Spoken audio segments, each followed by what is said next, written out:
नमस्कार, यस के मोटिवेशन में आपका स्वागत है। आज सुनिए मुंशी प्रेमचंद की लिखी कहानी गुप्त धन बाबू। हरिदास का ईंटों का पजावा शहर से मिला हुआ था। आसपास के देहातों से सैकड़ों स्त्री पुरुष लड़के नित्य आते और पजा से ईंट सिर पर उठाकर ऊपर कतारों से सजाते। एक आदमी पजाब के पास एक टोकरी में कौड़ियां लिए बैठा रहता था। मजदूरों को ईंटों की संख्या के हिसाब से कौड़ियां बांट, ईंटें जितनी ही ज्यादा होती उतनी ही ज्यादा कौड़ियां मिलती। इस लोभ में बहुत से मजदूर बूते के बाहर काम करते। वृद्धों और बालकों को ईंटों के बोझ से अकड़े हुए देखना बहुत करुणाजनक दृश्य था। कभी कभी बाबू हरिदास स्वयं आकर कौड़ी वाले के पास बैठ जाते और ईंट लादने को प्रोत्साहित करते। यह दृश्य तब और भी दारुण हो जाता था जब ईंटों की कोई असाधारण आवश्यकता आ पड़ती। उसमें मजूरी दूनी कर दी जाती और मजूर लोग अपनी सामर्थ्य से दूनी ईंटें लेकर चलते। एक एक पग उठाना कठिन हो जाता। उन्हें सिर से पैर तक पसीने में डूबे पजाब की राख चढ़ाए ईंटों का एक पहाड़ सिर पर रखे बोझ से दबे देखकर ऐसा जान पड़ता था मानो लोभ का भूत उन्हें जमीन पर पटक कर उनके सिर पर सवार हो गया है। सबसे करुण दशा एक छोटे लड़के की थी जो सदैव अपनी अवस्था के लड़कों से दुगनी ईंटें उठाता और सारे दिन अविश परिश्रम और धैर्य के साथ अपने काम में लगा रहता। उसके मुख पर ऐसी दीनता छाई रहती थी। उसका शरीर इतना कृश और दुर्बल था कि उसे देखकर दया आ जाती थी। और लड़के बनिए की दुकान से गुड़ लाकर खाते। कोई सड़क पर जाने वाले इक्को और हवा गाड़ियों की बहार देखता और कोई व्यक्तिगत संग्राम में अपनी झावा और बाहू के जौहर दिखाता। लेकिन इस गरीब लड़के को अपने काम से काम था। उसमें लड़कपन की न चंचलता थी, न शरारत, न खिलाड़ीपन, यहां तक कि उसके ओंठों पर कभी हंसी भी न आती थी। बाबू हरिदास को उसकी दशा पर दया आती।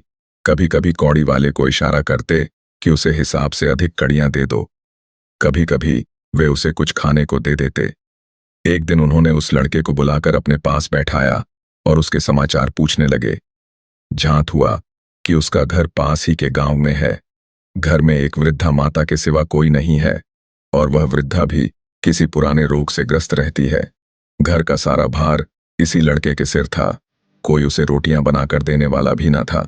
शाम को जाता तो अपने हाथों से रोटियां बनाता और अपनी मां को खिलाता था। जाति का ठाकुर था। किसी समय उसका कुल धन धान्य संपन्न था। लेन देन होता था और शक्कर का कारखाना चलता था। कुछ जमीन भी थी, किंतु भाइयों की स्पर्धा और विद्वेष ने उसे इतनी हीना अवस्था को पहुंचा दिया कि अब रोटी के लाले थे। लड़के का नाम मग्न सिंह था। हरिदास ने पूछा, गांव वाले तुम्हारी कुछ मदद नहीं करते? मगन, वाह, उनका वश चले तो मुझे मार डाले। सब समझते हैं कि मेरे घर में रुपए गड़े हैं। हरिदास ने उत्सुकता से पूछा, पुराना घराना है, कुछ ना कुछ तो होगा ही। तुम्हारी मां ने इस विषय में तुमसे कुछ नहीं कहा? मगन, बाबूजी नहीं, एक पैसा भी नहीं। रुपए होते तो अम्मा इतनी तकलीफ क्यों उठाती? बाबू, हरिदास मग्न सिंह से इतने प्रसन्न हुए कि मजूर की श्रेणी से उठाकर अपने नौकरों में रख लिया। उसे कौड़ियां बांटने का काम दिया और पंजाब में मुंशी जी को ताकीद कर दी कि इसे कुछ पढ़ना लिखना सिखाइए। अनाथ के भाग्य जाग उठे। मग्न सिंह बड़ा कर्तव्य, शल और चतुर लड़का था। उसे कभी देर ना होती, कभी नागा ना होता। थोड़े ही दिनों में उसने बाबू साहब का विश्वास प्राप्त कर लिया। लिखने पढ़ने में भी कुशल हो गया। बरसात के दिन थे, बजावे में पानी भरा हुआ था, कारोबार बंद था। मगन सिंह 3 दिनों से गैर हाजिर था। हरिदास को चिंता हुई, क्या बात है, कहीं बीमार तो नहीं हो गया, कोई दुर्घटना तो नहीं हो गई। कई आदमियों से पूछताछ की पर कुछ पता न चला। चौथे दिन पूछते पूछते मग्न सिंह के घर पहुंचे। घर क्या था, पुरानी समृद्धि का ध्वंसा अवशेष मात्र था। उनकी आवाज सुनते ही मग्न सिंह बाहर निकल आया। हरिदास ने पूछा, कई दिन से आए क्यों नहीं? माता का क्या हाल है? मग्न सिंह ने अवरुद्ध कंठ से उत्तर दिया, अम्मा आजकल बहुत बीमार है, कहती हैं अब नाचूंगी। कई बार आपको बुलाने के लिए मुझसे कह चुकी है, पर मैं संकोच के मारे आपके पास ना आता था। अब आप सौभाग्य से आ गए हैं तो जरा चलकर उसे देख लीजिए, उसकी लालसा भी पूरी हो जाए। हरिदास भीतर गए।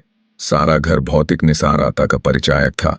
सुर्खी कंकड़ ईंटों के ढेर चारों ओर पड़े हुए थे। विनाश का प्रत्यक्ष स्वरूप था। केवल 2 कोठरियां गुजर करने लायक थीं।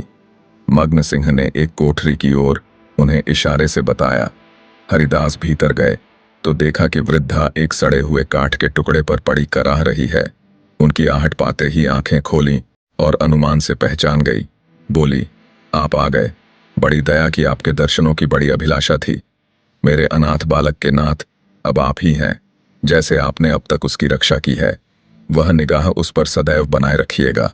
मेरे विपत के दिन पूरे हो गए, इस मिट्टी को पार लगा दीजिएगा। एक दिन घर में लक्ष्मी का वास था। अदन आए तो उन्होंने भी आंखें फेर लीं।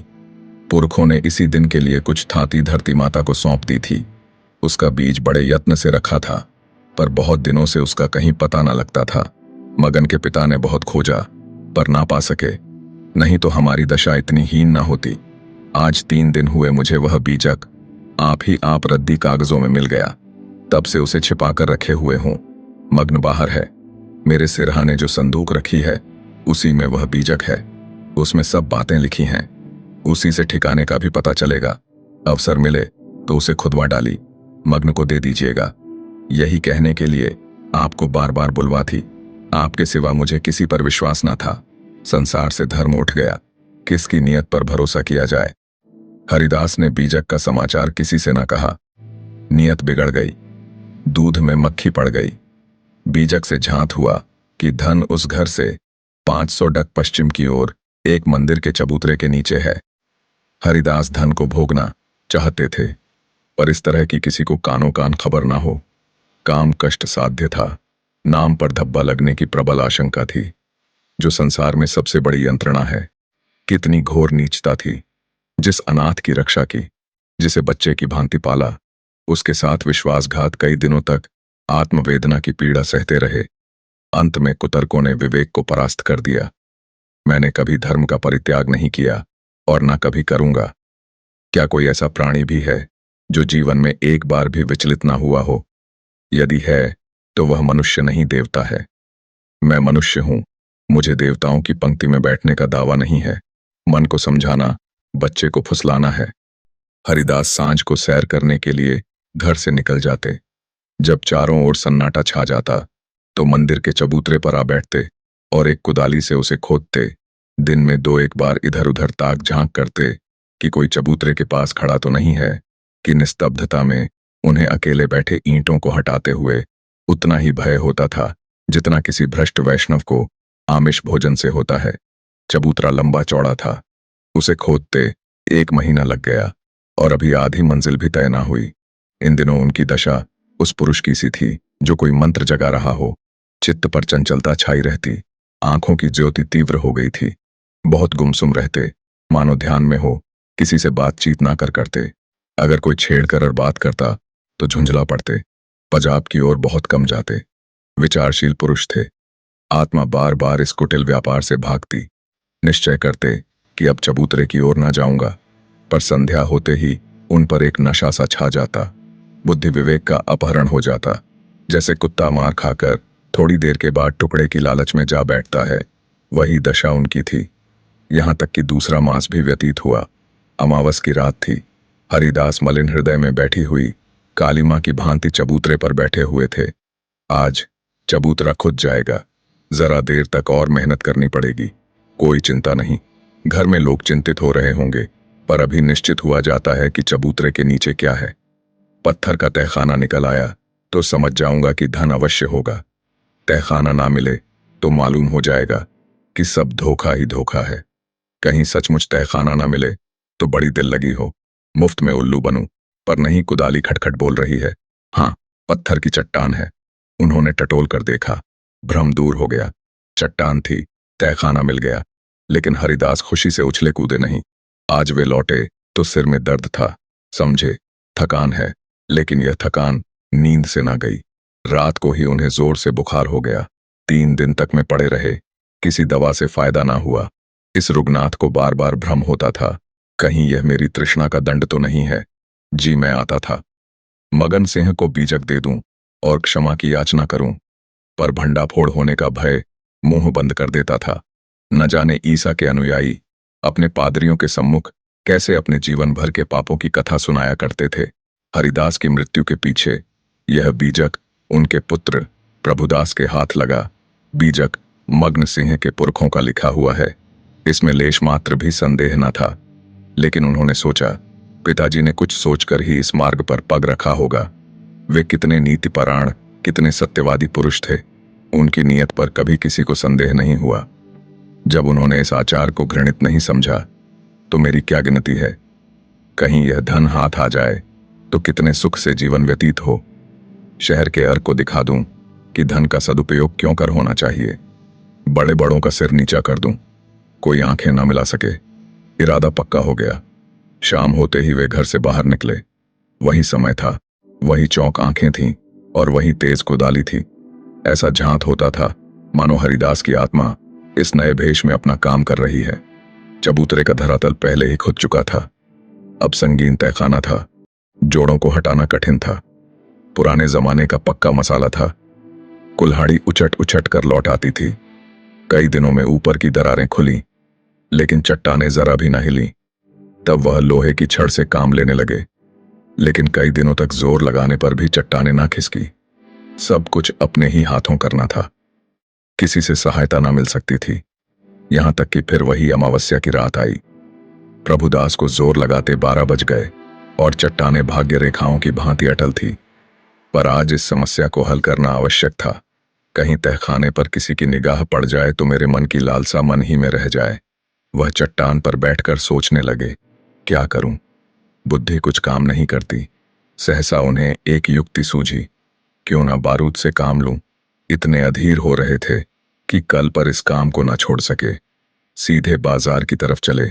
2 मील का रास्ता हवा की तरह तय किया। पर वहां पहुंचे तो दुकानें बंद हो चुकी थीं। आतिशबाज हीले करने लगा। बारूद इस समय नहीं मिल सकती। सरकारी हुक्म नहीं है। तुम कौन हो? इस वक्त बारूद लेकर क्या करोगे? ना भैया, कोई वारदात हो जाए तो मुफ्त में बंधा बंधा फिरूं। तुम्हें कौन पूछेगा। प्रभुदास की शांति वृत्ति कभी इतनी कठिन परीक्षा में ना पड़ी थी। वे अंत तक अनुनय विनय ही करते रहे। यहां तक कि मुद्राओं की सुरीली झंकार ने उसे वशीभूत कर लिया। प्रभुदास यहां से चले तो धरती पर पांव न पड़ते थे। रात के 2 बजे थे। प्रभुदास मंदिर के पास पहुंचे। चट्टानों की दराज में बारूद रख पलीता लगा दिया और दूर भागे। एक क्षण में बड़े जोर का धमाका हुआ। चट्टान उड़ गई। अंधेरा गाढ़ सामने था, मानो कोई पिशाच उन्हें निगल जाने के लिए मुंह खोले हुए हैं। प्रभात का समय था। प्रभुदास अपने कमरे में लेटे हुए थे। सामने लोहे के संदूक में 100 हज पुरानी मुहर रखी हुई थी। उनकी माता सिरहाने बैठी, पंखा झल रही थी। प्रभुदास ज्वर की ज्वाला से जल रहे थे। करवट बदलते थे, कराहते थे, हाथ पांव पटकते, पर आंखें लोहे के संदूक की ओर लगी हुई थीं। इसी में उनके जीवन की आशाएं बंद थीं। मगन सिंह बजावे का मुंशी था। इसी इसी घर में रहता था। आकर बोला, पजावे चलिए, गाड़ी तैयार कराऊं। प्रभुदास ने उसके मुख की ओर क्षमा याचना की दृष्टि से देखा और बोले, नहीं, मैं आज ना चलूंगा। तबीयत अच्छी नहीं है, तुम भी मत जाओ। मगन सिंह उनकी दशा देखकर डॉक्टर को बुलाने चला। 10 बजते बजते प्रभुदास का मुख पीला पड़ गया। आंखें लाल हो गई। माता ने उसकी ओर देखा तो शोक से विवल हो गई। बाबू, हरिदास की अंतिम दशा उनकी आंखों में फिर गई। जान पड़ता था यह उसी शोक घटना की पुनरावृत्ति है। यह देवताओं की मनोदियां मना रही थी। किंतु प्रभुदास की आंखें उसी लोहे के संदूक की ओर लगी हुई थी जिस पर उन्होंने अपनी आत्मा अर्पण कर दी थी। उनकी स्त्री आकर उनके पैता बैठ गई और बिलख बिलख कर रोने लगी। प्रभुदास की आंखों से भी आंसू बह रहे थे, पर वे आंखें उसी लोहे के संदूक की ओर निराशापूर्ण भाव से देख रही थी। डॉक्टर ने आकर देखा, दवा दी और चला गया, पर दवा का असर उल हुआ। प्रभुदास के हाथ पांव सर्द हो गए, मुख निस्तेज हो गया, हृदय की गति मंद पड़ गई, पर आंखें संदूक की ओर से ना हटी। मोहल्ले के लोग जमा हो गए। पिता और पुत्र के स्वभाव और चरित्र पर टिप्पणियां होने लगी। दोनों शील और विनय के पुतले थे। किसी को भूल कर भी कड़ी बात ना कही। प्रभुदास का संपूर्ण शरीर ठंडा हो गया था। प्राण था तो केवल आंखों में। वे अब भी उसी लोहे के संदूक की रसतन भाव से देख रही थी। घर में कोहराम मचा हुआ था। दोनों महिलाएं पछाड़े खा खा कर गिरती थीं। मोहल्ले की स्त्रियां उन्हें समझाती थीं। अन्य मित्रगण आंखों पर रूमाल जमाए हुए थे। जवानी की मौत संसार का सबसे करुण सबसे अस्वाभाविक और भयंकर दृश्य है। यह वज्राघात है, विधाता की निर्दय लीला है। प्रभुदास का सारा शरीर प्राणहीन हो गया था, पर आंखें जीवित थीं। वे अब भी उसी संदूक की ओर लगी हुई थीं। जीवन ने तृष्णा का रूप धारण कर लिया था। सांस निकलती है, पर आंस नहीं निकलती। इतने में मग्न सिंह आकर खड़ा हो गया। प्रभुदास की निगाह उस पर पड़ी। ऐसा जान पड़ा मानो उनके शरीर में फिर रक्त का संचार हुआ। अंगों में स्फूर्ति के चिन्ह दिखाई दिए। इशारे से अपने मुंह के निकट बुलाया। उसके कान में कुछ कहा। एक बार लोहे के संदूक की ओर इशारा किया और आंखें उलट गईं। प्राण निकल गए। आप सुन रहे थे मुंशी प्रेमचंद की लिखी कहानी गुप्त धन। वीडियो अच्छी लगी हो तो लाइक, सब्सक्राइब जरूर करें और कमेंट में बताइए कि आपको कौन सी कहानी सुनना है।